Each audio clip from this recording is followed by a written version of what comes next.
Olá meus amigos, tudo bem? Aqui quem fala com vocês é o professor Luiz César Martins Lopes. É um prazer estar de volta aqui no canal.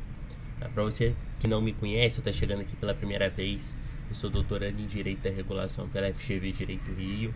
Sou mestre em Direitos Difusos e Coletivos com ênfase na área societária e especialista em Direito Empresarial e em Direito Notarial Registral. Eu sou advogado e estou aqui para promover aqui através desse vídeo a venda do meu livro, A Tutela Coletiva e a Importância da Regulação no Mercado de Capitais, uma nova perspectiva no direito do consumidor.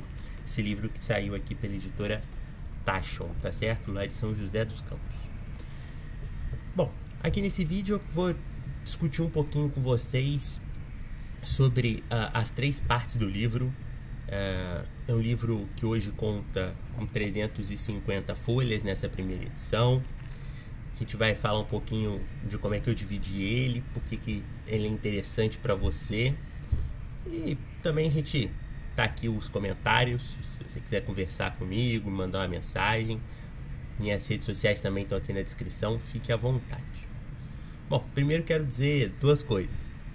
A primeira é que no dia 13 de junho, esse vídeo está saindo aqui no dia 2 de junho de 2022, então no dia 13 de junho de 2022, eu estarei fazendo o lançamento oficial dele na OAB de Volta Redonda, tá certo? Vai ser lá na OAB de Volta Redonda, dia 13 de junho. No dia, se você me segue nas redes sociais, eu vou estar promovendo, então você vai assistir tudo, tá certo? Bom, um segundo aviso que eu queria dar é de que o link para aquisição desse livro está aqui na descrição, é o site da editora Taschon, tá certo? Super fácil de acessar, já os primeiros leitores que já adquiriram a obra já relataram que conseguiram acessar o site, conseguiram comprar, então pode ficar sossegado. Vamos discutir um pouquinho então sobre o livro? Vamos entender para quem é esse livro e o que ele discute. Bom, o público-alvo ele é bem dividido, por assim dizer.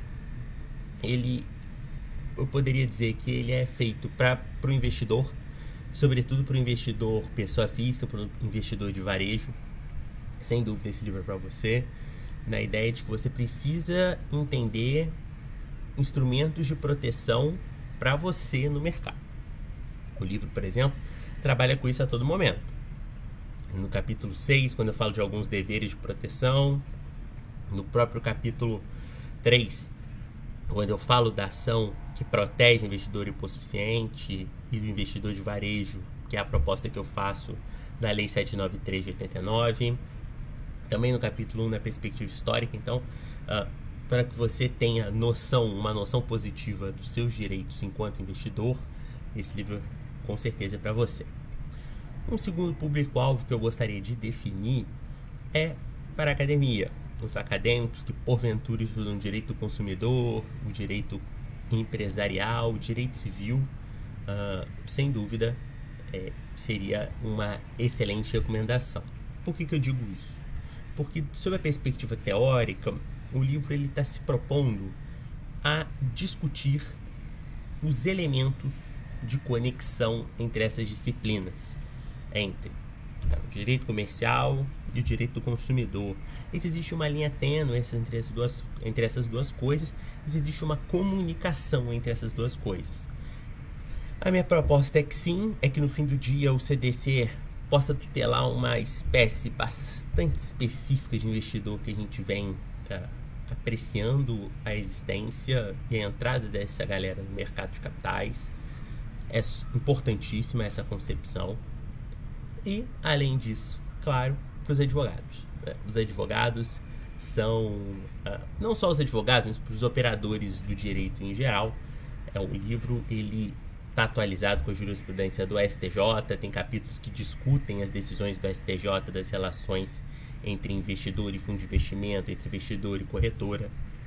Tudo para facilitar a operacionalização desse tipo de relação jurídica para quem for julgar, para quem for intervir, para quem for defender.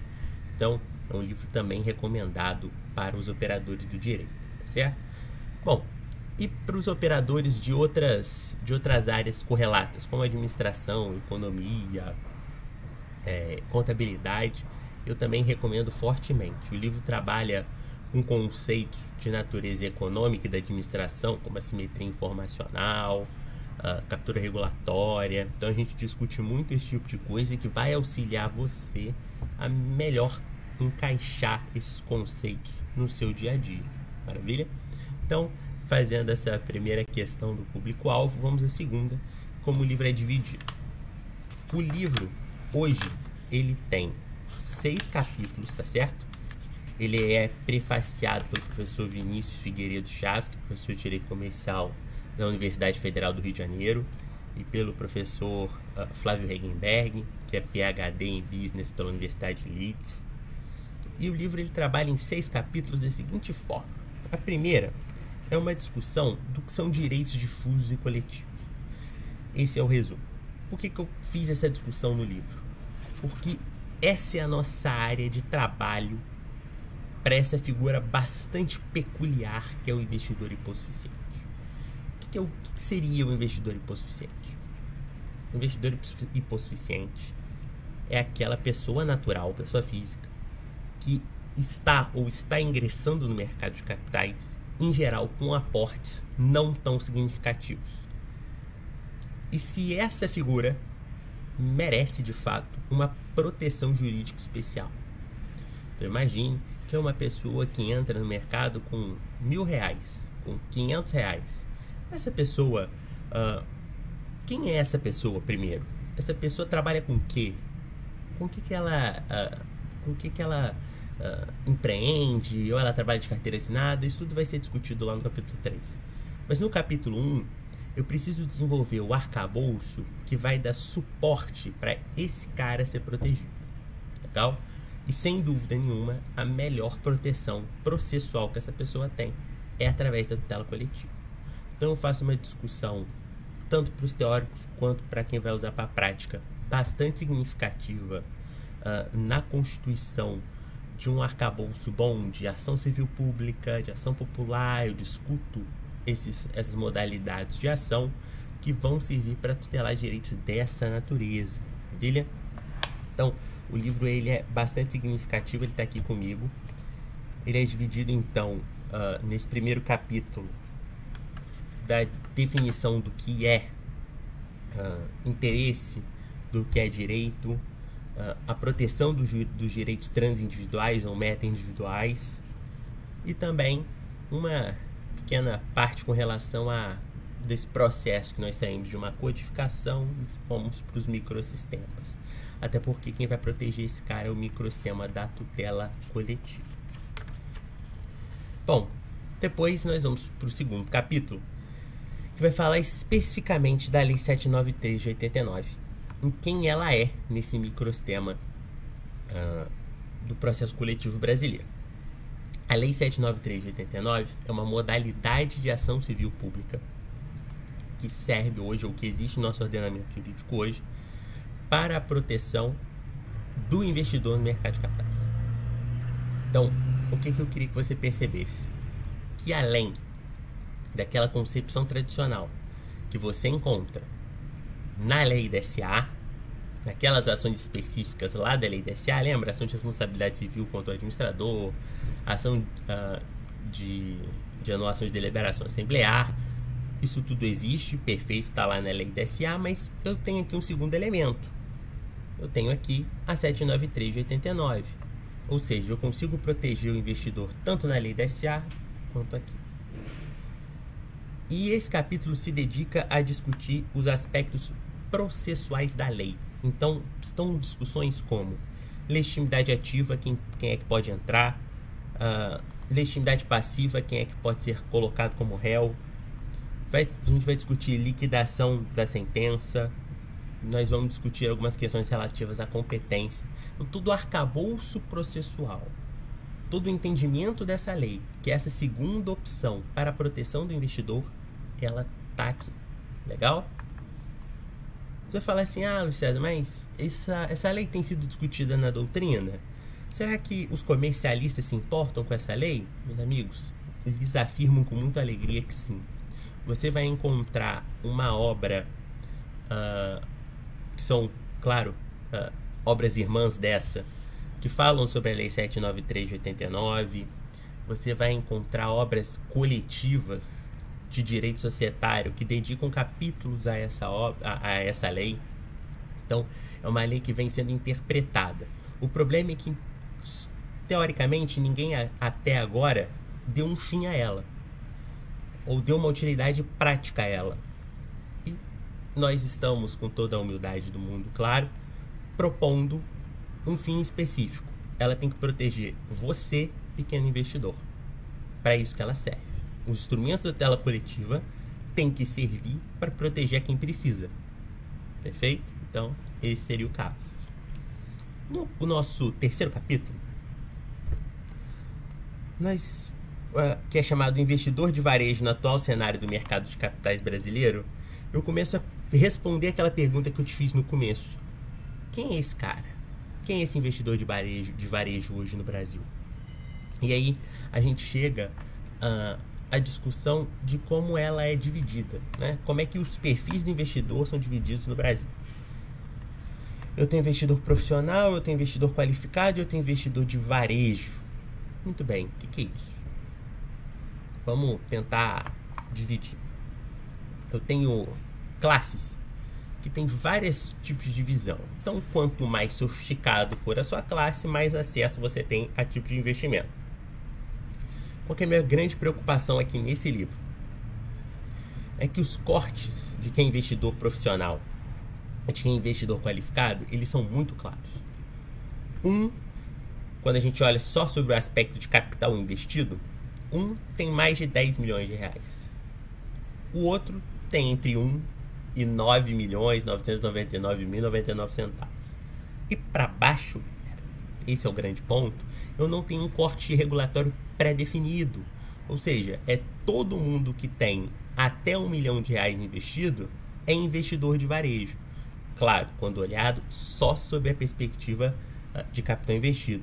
Vocês vão perceber que na regulamentação da CVM existem outros critérios que façam que eu varie entre essas classes. Mas quando a gente olha só o capital investido, que geralmente é o principal, eu tenho essa defasagem regulatória lá atrás, lá no investidor de varejo, tá certo? E aí eu tenho aqui o seguinte, eu tenho 1 milhão de reais para esse cara. Então, todo mundo que tem até 1 milhão de reais investido se encaixaria nessa figura do investidor não profissional ou do investidor de varejo. Qual que é a grande questão? Se esse cara tem 1 milhão de reais investidos hoje, ele já não se enquadra. Mas e para a pessoa que tem 10 mil, 5 mil, 3 mil, 2 mil, 1.000, ou entrou com o primeiro aporte com 500? Será que essa pessoa tem a mesma qualificação da pessoa que tem 600 mil, 700 mil, 800 mil investido? Eles são da mesma classe, investidor de varejo. E aí é nesse capítulo que eu proponho, então, um corte. Que essa classe chamada de investidor de varejo fosse dividida em duas. Claro, essa proposta ela é muito... Claro que ela tem reflexos práticos, mas ela é sobretudo teórica. Então eu corto no meio. Eu tenho investidor de varejo hipersuficiente e investidor de varejo hipossuficiente. Então, o investidor de varejo hipossuficiente vai ser a pessoa que mais vai precisar da proteção da tutela coletiva e da Lei 793 de 89 para ser ressarcido ou para que se evite prejuízo dessa natureza. E por que isso é tão importante para a tutela coletiva? Isso é muito importante para a tutela coletiva porque a simetria regulatória ela tem que existir porque ela torna o processo mais eficiente. Ela torna a relação jurídico-econômica de investimento mais eficiente. Então, se eu dou maior proteção jurídica a quem teoricamente mais precisa, eu estou tendo uma tendência maior a alocar os recursos corretamente. Então, eu também tenho uma eficiência relativamente razoável, né, nessa perspectiva. Essa é a primeira questão. A segunda questão é porque a gente está tratando de um direito individual homogêneo. Pessoas bem definidas que vão colocar o seu dinheiro em um local pré-determinado. Então, é bastante visualizável, por assim dizer, essa questão. Show de bola? Muito bom. Por fim, um terceiro elemento que a gente faz é a visualização e análise dos dados da Anbima entre 2018 e 2020. E a gente, na realidade, conseguiu ver a tendência do investidor, quem é esse cara. No fim do dia, galera, o investidor hipossuficiente é esse cara que está na classe C brasileira, que investe em produtos de renda variável, mas boa parte do dinheiro está na poupança, ou que investe em renda fixa. Então, ele não tem um perfil muito diversificado de investimento. E segundo, que ele precisa de uma norma protetiva que dê essa base. No aspecto processual, é bastante claro que é 793 de 89 e todos os seus meandros, porque o acesso à justiça também é bem mais barato na tutela coletiva do que se socorrer da arbitragem ou se socorrer de outro instrumento. Em segundo, então, a norma de direito material que vai socorrer esse investidor é o CDC.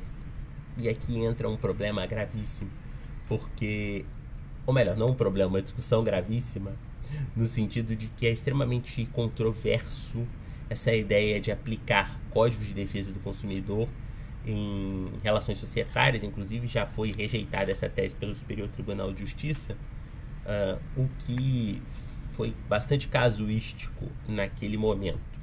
Nós entendemos que talvez essa aplicação possa ser possível na exata medida em que se trate de uma proteção muito específica, não de agentes hipersuficientes, ainda que sejam investidores de varejo, mas de agentes hipossuficientes. É bastante razoável que eu pense que alguém que foi lesado, ou um grupo de pessoas no cenário de dispersão acionária que a gente vive em boa parte das SAs de capital aberto, um grupo de pessoas que sofrem um prejuízo grande por uma má conduta de um administrador e que são pessoas com pouco aporte, essas pessoas possam ter, sob a ótica material processual, a proteção da 793 de 89, a ação civil pública e do CDC.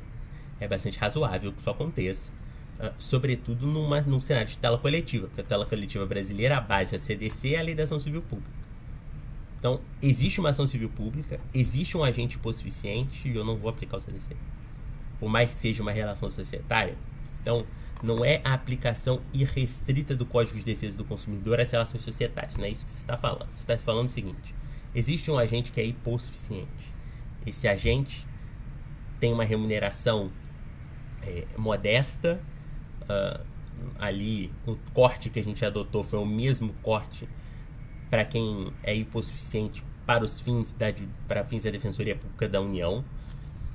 Esse agente utiliza os resultados do mercado para pagar, enfim, contas ou ganha centavos. E esse agente econômico, esse investidor hipossuficiente, ele precisa ser protegido de alguma forma com a lesão. Os instrumentos mais sofisticados ele não tem acesso. Por outro lado, os instrumentos menos sofisticados, mas que não envolvam a 793 de 89, são caros. Aí eu vou envolver com uma ação, por exemplo, de nulidade ou uma ação de ressarcimento, é caro. E aí? Será que ele precisa aí de free rider, no efeito carona dos outros acionistas, ou ele pode simplesmente se valer desse instrumento? Ou pode se valer de órgãos como o Ministério Público, como a própria CVM, que hoje tem legitimidade ativa para essa ação, depois da reforma da 14.195, para fazer isso? Bastante razoável que sim, beleza? Muito bem. Por fim, nesse capítulo a gente ainda discute a relação entre investidor e instituição financeira, contratada para aplicação de recursos, que são as chamadas corretoras de investimento, e a relação entre o investidor e os fundos de investimento. Aqui é uma discussão geral sobre a jurisprudência do STJ. Eu não estou fazendo uma discussão propriamente do investidor hipossuficiente, ainda que ele exista nesse cenário e que seja comentado. Beleza? E por fim, eu faço, ou melhor, ainda no nosso penúltimo capítulo, eu faço a discussão da Lei 793 de 89 como um instrumento para a reparação do acionista hipossuficiente. E isso é bastante interessante na exata medida em que eu tenho uma discussão razoável sobre como essa lei pode ser um instrumento tanto de reparação quanto um instrumento de prevenção à prática de ilícitos. Então eu tenho uma prática sancionatória, ou seja, eu tenho uma função que a tutela coletiva dá de reparação do judiciário, e por outro lado, eu tenho também um viés preventivo, porque eu tenho instrumentos que vão poder me dar, vamos dizer assim, um arcabouço com que eu evite a realização de condutas lesivas. E aqui eu cito 3: a tutela cautelar, a tutela antecipada e a tutela inibitória. Bacana, né? Então eu tenho alguns instrumentos aqui que vão me possibilitar não só sancionar, entre aspas aqui, quem precisa, através dos instrumentos da tutela coletiva, quando essa discussão vai para o judiciário. Perceba que não tem discussão administrativa aqui. E da mesma forma, eu tenho instrumentos de prevenção, porque a tutela coletiva ela também tem essa função de prevenção ao cometimento de ilícitos. Show de bola? E no nosso último capítulo, a gente discute deveres gerais, lembrança dos agentes no mercado de capitais. São esses deveres: boa-fé, dever de diligência, de cuidado, todos aqueles deveres que são básicos, e a gente tem discussões esparsas, por assim dizer, no mercado, que são discussões fáticas, né? O crescimento do rótulo ESG. A gente discute também que a simetria, nesse caso, a simetria regulatória, pode sim ser um sinônimo de eficiência. Então, a importância da regulação no mercado. E, por fim, a importância dos elementos de proteção no âmbito do mercado de capitais com relação a dados, os perigos que a responsabilidade civil tutela combate nesse cenário. Então, e depois a gente tem a conclusão, que vai fazer um resumo de tudo que foi discutido. Eu mostro para você de novo o livro, a tutela coletiva e a proteção, a tutela coletiva e a importância da regulação no mercado de capitais, uma nova perspectiva no direito do consumidor. No dia 13 de junho, a gente vai ter lá na OAB o lançamento. Vai ser um prazer estar lá. Mais uma vez, convido a você que se interessar a adquirir a obra. Está lá no site da editora Tachon, tá certo? Vou deixar o link aqui na descrição. Agradeço a sua atenção. Um forte abraço.